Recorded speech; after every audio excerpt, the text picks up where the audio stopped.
गुरुदेव ने बताया ब्राह्मण बनने का हकदार वो व्यक्ति हो सकता है जिसने सूर्य को साध लिया हो, सूर्य के मर्म को जान लिया हो। सूर्य का मर्म क्या है? लोग कहते हैं सूर्य क्या है? आग का गोला है, लेकिन आग नहीं, उसके मर्म को अगर समझ सके होते वो प्रत्यक्ष देवता। बाकी देवताओं की तो सिर्फ कल्पना ही की जाती है कि ऐसा मुकुट होगा, ऐसे हाथ होंगे, ऐसे पैर होंगे, लेकिन सूर्य तो रोज़ दिखता है। वो प्रत्यक्ष देवता जो हमको जीवन देता है, हमको प्रकाश देता है, प्रेरणा देता है, उसको न तो ये चिंता है उसके रास्ते में पहाड़ आते हैं, समुद्र आते हैं, कोई अपना नहीं, कोई बेगाना नहीं, सबको समान रूप से प्रकाश बांटता हुआ चला जाता है। रोज़ उसकी नियमितता बनी रहती है, निरंतर चलता रहता है। कभी ये नहीं सोचता आज मैं थक गया हूँ, आज सुबह नहीं निकलूँगा, आज तो मैं दिन में 12 बजे से निकलूँगा। अगर ऐसा क्रम अपनाया होता तो सृष्टि का संतुलन सब गड़बड़ा गया होता। सूर्य की तेजस्विता, सूर्य की प्रखरता, सूर्य के गुणों को अगर हमने मर्म को अपने जीवन में उतार लिया होता तो सूर्य साधना हमारी सफल हो गई होती।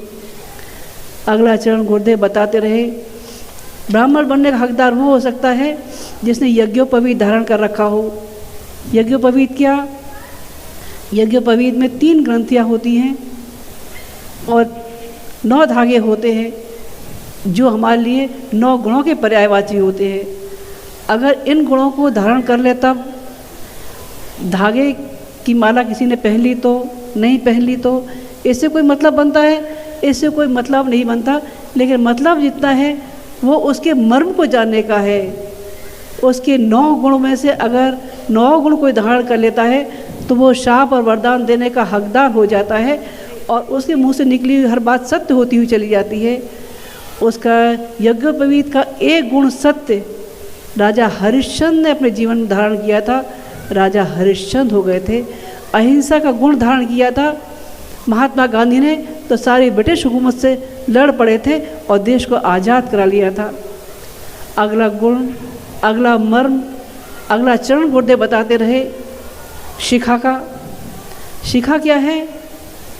हमारे ब्रह्मरंध्र के ऊपर लगने वाली एक ऊंची उन्नत जगह है। ये हमारा एक ऐसा रेडार है, ऐसा एंटीना है जो तमाम दुनिया भर की चीज़ों को खींचता है। सबसे बड़ा मर्म शिखा का वो है हमारा चिंतन ऊर्ध्वगामी होना चाहिए, हमारा चिंतन उत्कृष्ट होना चाहिए। हमारे चिंतन में जितनी अच्छी बातें आ सकें तब तो हमारा शिखा का रखना सार्थक हो जाएगा। हमारे मर्म में, हमारे चिंतन में जो लोग श्रेष्ठ चिंतन वाले होते हैं वो व्यवसाय के क्षेत्र में उतरते हैं तो टाटा और बिरला बन जाते हैं। विज्ञान के क्षेत्र में उतरते हैं तो BC रमन और जगदीश चंद्र बसु बन जाते हैं। भक्ति के क्षेत्र में उतरते हैं तो मीरा, सूर, तुलसी बन जाते हैं।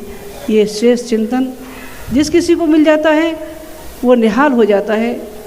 गुरुदेव कहने लगे कि शायद बच्चों तुमको ऐसा लग रहा है कि मैंने बहुत ज़्यादा कुछ कह दिया है, तुमको समझ में आया कि नहीं आया? बच्चे शांत थे। गुरुदेव ने उदाहरण दिया, बेटा इतनी सब चीज़ें जानने का मतलब केवल वो ही है, ब्राह्मण अपने लिए नहीं समाज के लिए जिया है। ब्राह्मण एक मिशन है, एक विचार है, एक सिद्धांत है, एक जीवन प्रणाली है। उन्होंने उदाहरण दिया ईश्वरचंद्र विद्यासागर का। ईश्वरचंद्र विद्यासागर कौन थे? ईश्वरचंद्र विद्यासागर एक टीचर थे। उनको 500 रुपये महीने तनख्वाह मिला करती थी। उन्होंने एक दिन अपनी माँ से पूछा, माँ घर चलाने के लिए ज़्यादा से ज़्यादा और कम से कम कितने पैसों की ज़रूरत है? उनकी माँ कहने लगी, बेटा अगर ब्राह्मणोचित जीवन निर्वाह करना हो तो 30 रुपये में गृहस्थी आराम से चल सकती है।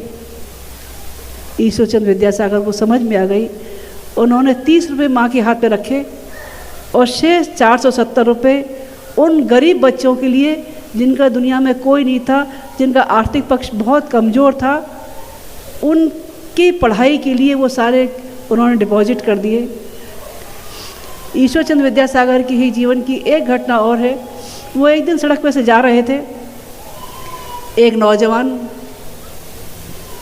वैसे मांगने लगा, बाबूजी मुझ पर रहम करो, मुझे भीख दे दो थोड़ी सी। ईश्वरचंद्र विद्यासागर देखने लगे, बेटा तुम नौजवान हो, हट्टे कट्टे हो, तुम्हें भीख मांगने की क्या ज़रूरत है। बोले नौकरी नहीं मिलती, क्या करूं, परिवार है। उनका अच्छा ये बताओ, अगर मैं तुमको 1 रुपया दूं तो? बोले मैं आज किसी से कुछ नहीं मांगूंगा। बोले अगर 2 रुपये दूं तो बोले 1 हफ्ते तक कुछ नहीं मांगूंगा। उन्होंने ईश्वरचंद्र विद्यासागर ने 10 रुपये लिए, उस नौजवान के हाथ पर रख दिए और उसके बाद आगे चले गए। समय गुजरता हुआ चला गया। एक दिन बनारस की सड़कों पे ईश्वरचंद्र विद्यासागर जा रहे थे। उन्होंने देखा एक नौजवान सफ़ेद कपड़ों में चकाचक बढ़िया लॉन्ड्री वाले कपड़े भागता हुआ आ रहा है और ईश्वरचंद्र विद्यासागर के चरणों में लौट गया।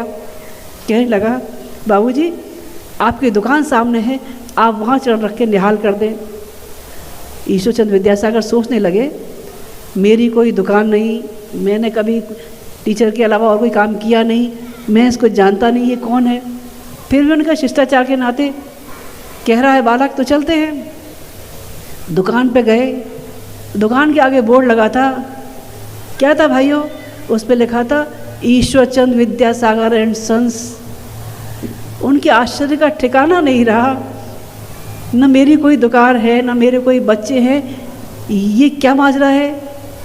वो नौजवान कहने लगा, बाबूजी आप शायद भूल गए, ये मैं वही हूँ जिसके हाथ पे आपने 10 रुपये रखे थे और ये कहा था अब भीख मत मांगना, ये कारोबार सब आपका ही है, मेरा इसमें कुछ नहीं है। ब्राह्मण जब जीवंत होता है तब भाई और बहनों ये पैदा हुआ था महर्षि वशिष्ठ और विश्वामित्र के मन में। उन्होंने अदने से राजकुमारों को राम और लक्ष्मण बना के खड़ा कर दिया था।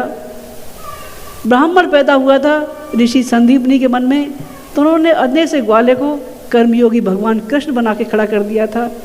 ब्राह्मण पैदा हुआ था चाणक्य के मन में, उन्होंने एक दासी पुत्र को चक्रवर्ती सम्राट चंद्रगुप्त मौर्य बना के खड़ा कर दिया था। भगवान करे आपके मन का ब्राह्मण, आपके अंदर की वो प्रतिभाएं जागृत हो, अपने जैसे प्रतिभा संपन्न और लोगों को बना सके, औरों के अंदर ब्राह्मणत्व पैदा कर सके। ओम शांति।